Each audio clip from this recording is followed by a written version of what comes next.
అండి, welcome back to my channel. ఈరోజు మన ఛానల్లో ఇంకొక సింపుల్ స్నాక్ రెసిపీతో అయితే కనుక మీ ముందుకు వచ్చేసానండి. చాలా చాలా సింపుల్గా చేసుకోవచ్చు. ఇక్కడ చూస్తున్నారు కదండి, మార్నింగ్ మిగిలిన ఇడ్లీలతో అయితే కనుక నేను ఈ రెసిపీని అయితే ట్రై చేశానండి. మార్నింగ్ మిగిలినవనే కాదు, అప్పటికప్పుడు ఫ్రెష్గా చేసుకునే వాటితో కూడా ఈ విధంగా చేసుకోండి. నేను వీడియోలో చూపించిన విధంగా పీసెస్ అయితే కట్ చేసుకోండి. కట్ చేసుకొని నేను ఈలోపే డీప్ ఫ్రైకి ఆయిల్ పెట్టేసుకున్నానండి. యాక్చువల్లీ నేను ముందు ఒక స్నాక్ రెసిపీ చేశాను కాబట్టి ఆయిల్ అయితే నాకు రెడీగా ఉందని చెప్పేసి అందులోనే ఫ్రై చేసేసానండి. మీరైతే కనుక కొంచెం కొంచెం ఆయిల్ వేసుకొని వీటిని అయితే కనుక లైట్ గోల్డెన్ బ్రౌన్ కలర్ వచ్చేంత వరకు ఫ్రై చేసుకోండి. ఇలా అటు ఇటు తిప్పుతూ మంచి కలర్ వచ్చేంత వరకు ఫ్రై చేసుకోండి. ఎక్కువ ఆయిల్ ఏమీ పీల్చుకోదండి. అలాగే ఈ లోపైతే కనుక మీకు చిన్న రిక్వెస్ట్ అండి, మన ఛానల్ ఇంతవరకు ఎవరైనా సబ్స్క్రైబ్ చేసుకోకపోతే ప్లీజ్ అండి సబ్స్క్రైబ్ చేయండి. వీడియో నచ్చితే లైక్ చేయండి. మీ ఫ్రెండ్స్ అండ్ ఫ్యామిలీ మెంబర్స్కి షేర్ చేయండి. ఇంకా మన ఛానల్లో మంచి మంచి వీడియోస్ ఉన్నాయండి, అవన్నింటినీ వాచ్ చేయండి. చూస్తున్నారు కదా, ఈ లోపైతే కనుక మనకి మంచిగా ఫ్రై అవుతూ ఉంటాయి. వీటికైతే ఒక మసాలాను అయితే రెడీ చేసుకుందాం. స్టవ్ వెలిగించి కళాయి పెట్టుకొని ఒక 2 స్పూన్ల వరకు పల్లీలు వేసుకోండి. ఇవి మీడియం ఫ్లేమ్లో ఫ్రై చేసుకోండి. బాగా ఫ్రై అవుతాయి, లోన వరకు ఫ్రై అవుతాయి. అలాగే అవి ఫ్రై అయినాక ఒక హాఫ్ స్పూన్ లేదా స్పూన్ అయితే కనుక పచ్చిశనగపప్పు, 1 స్పూన్ అయితే మినప్పప్పు, అలాగే 1 స్పూన్ అయితే కనుక వేపిన శనగపప్పును వేసుకోండి. వీటినన్నింటినీ దోరగా ఫ్రై చేసుకోండి.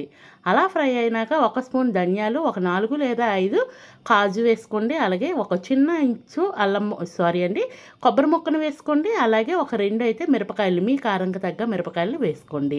అలాగే ఒక హాఫ్ స్పూన్ జీలకర్రను వేసుకోండి. అలాగే ఒక పావు స్పూన్ అయితే కనుక ఇంగువను కూడా వేసేసి దోరగా ఇవేమీ మాడిపోకుండా ఫ్రై చేసుకోండి. ఇంగువ అనేది వేసుకోండి, స్కిప్ చేయకుండా. టేస్ట్ అయితే చాలా చాలా బాగుంటుంది. అలాగే జీడిపప్పులు లేకపోతే మాత్రం వాటిని స్కిప్ చేసేయచ్చు. ఇలా ఇవన్నింటినీ డ్రై రోస్ట్ చేసుకొని లో టు మీడియం ఫ్లేమ్ అడ్జస్ట్ చేసుకొని ఇలా ఫ్రై చేసుకోండి. ఇలా కంప్లీట్గా ఫ్రై అయిపోయిన తర్వాత వీటినైతే కనుక చల్లారినాక ఒక మిక్సీ జార్ తీసుకొని వీటినైతే కనుక మిక్సీ పట్టే ముందు ఒక హాఫ్ స్పూన్ అయితే కనుక సాల్ట్ వేసుకోండి. వేసుకొని వీటిని అన్నింటినీ బరకగా మిక్సీ పట్టేసుకోండి. ఈ విధంగా ఈ లోపైతే కనుక మనకి ఇవి బాగా ఫ్రై అయిపోయి చూస్తున్నారు కదా, వీటిని అయితే కనుక ఆయిల్లో నుంచి ఆయిల్ ఏమీ లేకుండా బయటకైతే తీసేసుకుందాము.